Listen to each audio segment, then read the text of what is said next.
Welcome back to my channel. Since we're engaged, dadala namin kayo all throughout our wedding planning.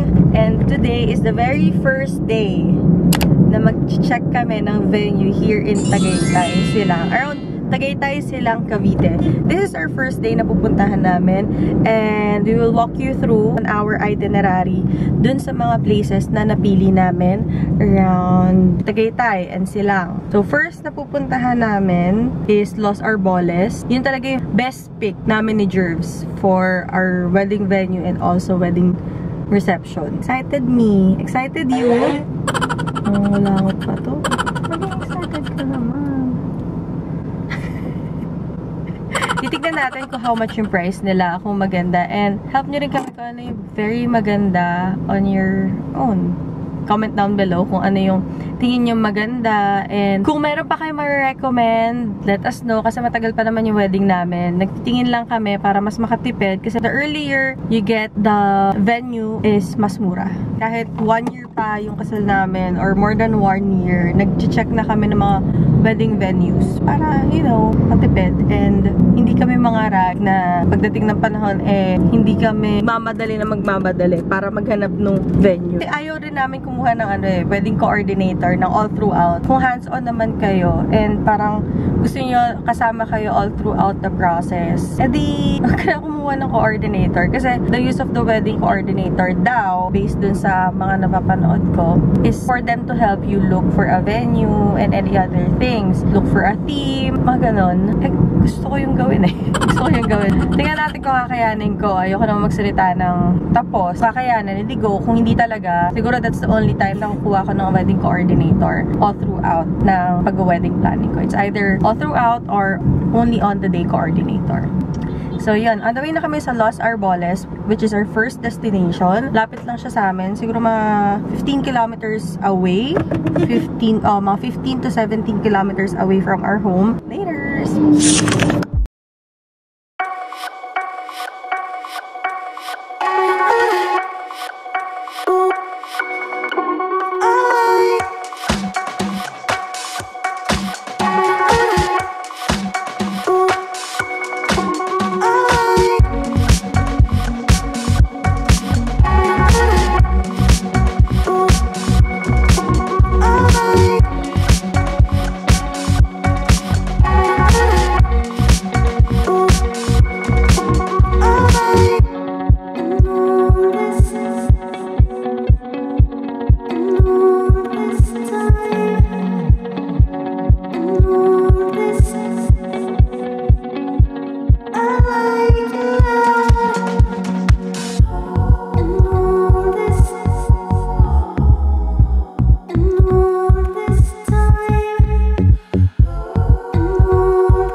So, may pin na siya. Maliit. For how many packs po usually?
back here in the car. Sabi ni ate, meron dodong package. So, yung Amber Fields pala, parang good siya for intimate wedding. Good for 30 packs lang. Kasi onti lang talaga eh. And then, yung kaninang room na yung bahay sa unahan na pinakita ko is, siya rin pala yung may-ari.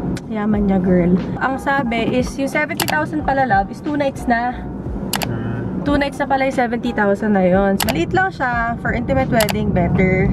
Siguro better yun kung ano lang. Get together, prep area mo kung hindi kagandahan yung venue mo. Yun, malapit lang siya sa isang pupuntahan namin. Siguro pa 4, ayan, nakalagay 1 kilometer away. Kung doon ka, kung hindi mo gusto yung prep area nila, pwede ka doon. Maganda kasi talaga doon, no? Magandang picturean place yung place na yun. Tsaka maganda yung pang-stayan. Maganda mag-prep kasi yung area niya malaki. So, here na Bella Rosa. Ito, Bella Rosa Farm. Here na sa Bella Rosa. So, mag-walk-in lang tayo. Pwede naman daw pala walk-in. Okay, so here's the parking. Ang laki ng parking niya kasi may parking pa daw doon sa likod pa.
Wala ka nang gagawin masyado. Totoo, maganda yung package siya. Wala ka nang yung pupunta ka na lang. Oo, parang pupunta kasi may hotel ka, diretso hotel ka na. maganda yung rooms. Tapos may kakairing ka na, lahat sila na sa klase. Gusto mo na lang magpatagdag ng design, dagdagan mo. Parang mas more on gagastos ka na lang dun sa stylist. Kasi may in-house stylist din sila. Doon ka na lang adjust. Pero all in all, ganda yung package na binigay. Kasi usually, iba wala mong plap pagkain. Venue, tsaka yung stay lang. Wala naman problema. Pero mataas pa rin yung value. Magkano yung per play. Based sa mga weddings na napuntahan namin, parang sabi nga nila before, nasa 1,000. Tapos ngayon, parang nasa 2,500. Alam ko nasa 2,500. Kaso syempre, kailan pa yun? This year pa yun. Kailan nga kami kakasal, di ba? Parang, ang tagal ba? Wala ka pang idea mismo magkano yung per play. Ang hirap pag-design. Ang hirap. Ang hirap pala mag-plan ng wedding. I-consider mo kasi dyan, dapat yan yung damit nyo, giveaways yung make-up, i-stay nyo bago kayo kasal, mga tao doon. Crew meal. Alam mo, crew meal mahal. Photography. Love, alam ko pwede dito, reception sa garden.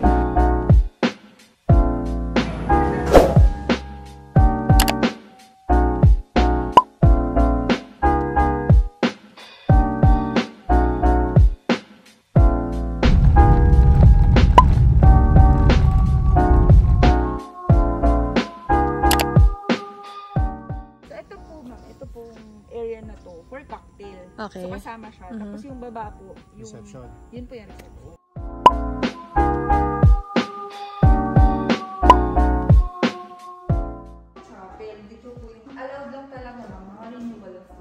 pero yung mismo, kunyari po first time na ikakasal. Oo. Kung hindi po kayo Christian, hindi po kasi yung switch po. Holding area.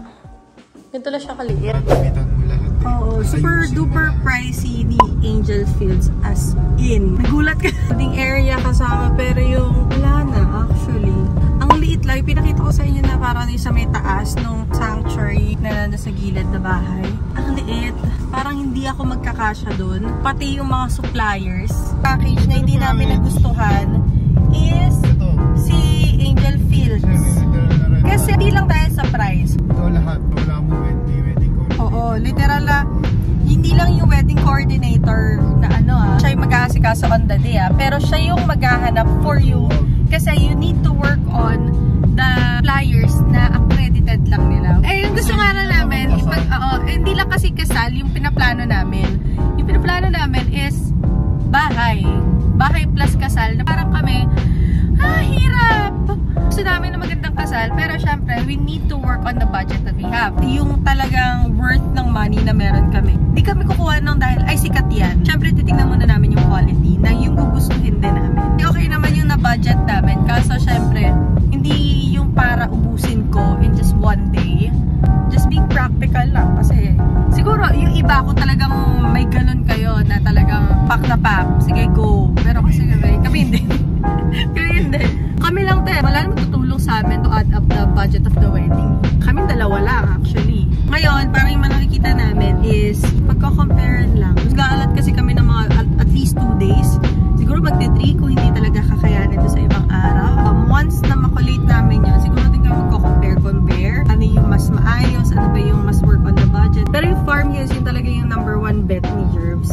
Ako parang wala akong masyadong nagustuhan. Siguro yung Bella Rosa, pwede pa. Pag nakita ko yung finish talaga na yung sinasabi nilang glass house, tignan natin, balikan natin. Pero nandun pa rin talaga ako sa point na Los Arboles, Los Arboles, Los Arboles. Ganun. Pero kasi natin nakikita meron pa kaming pupuntahan second part of the video. So, ang pupuntahan namin is yung mga around dong part na sa may Araucaria, yung sa may bandang Alfonso na. Yan, yung mga pupuntahan namin. Kasi yung mga napuntahan namin today is bandang nandito sa silang, malapit-lapit lang sa bahay. Pero may isa kaming pupuntahan by next time is yung Alta Veranda TV. Yun, maganda talaga doon. Let's see. Di natin alam. Kasi baka mamaya ang gusto namin ngayon yung specific na venue. Pero baka mamaya pag napuntahan namin yung ibang venues, mas ma-in-love kami dun sa ibang venue na yun. Kasi iba kasi yung... May mga convention mo na. Oo, may mga conventions pa kami pupuntahan. Okay, so nagkakat ng dahil lobat na yung cam ko and full memory na yung iPhone ko. Nakakaloka, diba? Anyways, now, we're going na to Hertz. Since medyo maaga pa, nasa ano pa lang 3. Hindi, para pwede pa natin daan yung Aquila. Hertz, tsaka daanan din namin yung Aquila. Alam ko kahit gabi pwede mag-ocular din Sabi, office pa rin kasi. Anyways, kung ano yung madadaanan namin, let's see. Tingnan lang namin. And then, we'll keep you updated. Para, gusto ko kasi video lahat. Para alam mo yun, documented. Para, pagbabalik ka na namin ni Jervs yung mga time na nagpa-plan ko, parang ang sarap lang sa feeling. Kasi sa sobrang tagal namin, ang dami rin namin video sa YouTube. Kahit yung first travel natin, love, no? Yung mga travel namin dati is now the document. May merienda na kami dito sa McDo. Papers.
siya, more on pang seminars. Dating Bali Village yung name niya. Maganda yung new wing nila eh. Puro once na mas ma-develop nila yon, mas gaganda yun. 200 plus, 250,000.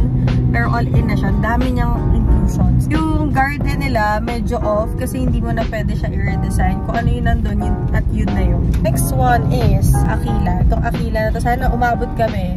Cross fingers lang. Pero yun kasi yung parang dati, noong una, di ba love, noong una mong nakita yun, kahit ako una kong nakita parang, ay gusto ko talaga ikasal dito. Pero let's see, medyo nagbago na daw eh. Tingnan natin kung ano na itsura niya this time and magkano ang inclusion. Yes. After 2 months lang, kailangan namin makapit yung kalahati. 50% po. Tapos last payment po natin is 2 months prior to wedding. 2 months prior the wedding. Kasama kayo sa mga conventions? Yes, ma'am. Actually, ma'am, we are the So this is the holding area. So we also have the coffee bar here since it's Tagaytay wedding. We're serving hot and cold beverages. If you wanted to include it in your package, it's okay. But if you want it like, if you want to, you can pay as your order. Alright.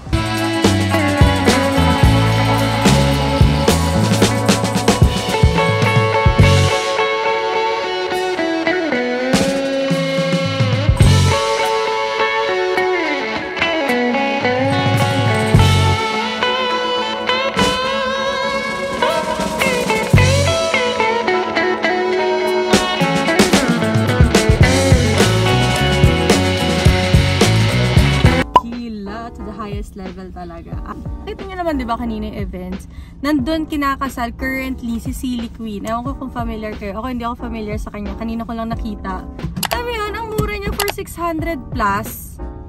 Tapos lahat-lahat na. Kung venue and styling, nasa 300 plus lang. Ko in-expect na ganun yung itsura niya in person kasi nakikita ko lang siya online eh. Ikakasal ka na lang. Magdadagdag ka na lang ng coordinator, DJ, mga damit, everything. Add. Siguro, kung mag-add ka na mag-add, siguro abutin ka rin ng 900,000. Kung 695 yung kukunin mo. Kung ako dito ikakasal, siguro venue with styling lang talaga yung kukunin ko. Kasi, sa lahat-lahat na napuntahan ko today, diyan lang ako nagandaan, pero wala pa ring garden. Garden ceremony lang ang meron, pero garden reception, as in wala talaga. Ikaw, love. Si Jervs kasi, siya, naka-attend na siya ng wedding, yung wedding ng friend namin. Pero ako kasi, hindi pa talaga, as in, never ko siya nakita in person, puro pictures lang. Pero dati pa talaga, every time na dumadaan ako dito, tapos from the time na sinabi ni Jervs sa akin na ang ganda na Aquila, sabi ko talaga namin, dun talaga kami ikakasal. Pero syempre, as time goes by, nagbabago yung gusto namin. Like kanina, gusto namin garden wedding. Nung punta kami dito sa Aquila, parang gusto ko na lahat. Kasi ang laki rin na matitipid mo in a way na no, walang corkage lahat. Walang corkage lahat, as in zero. May coffee shop sila sa loob, pero all in kasama na. Oo. Kung may gugustuhin kaming coffee na ipasok doon, pwede, without corkage fee. Meron silang accredited na caterer, pero wala rin silang corkage fee. Kahit meron sila dun sa loob, wala talaga, din zero. Yun yung kinagandahan niya, yun yung advantage.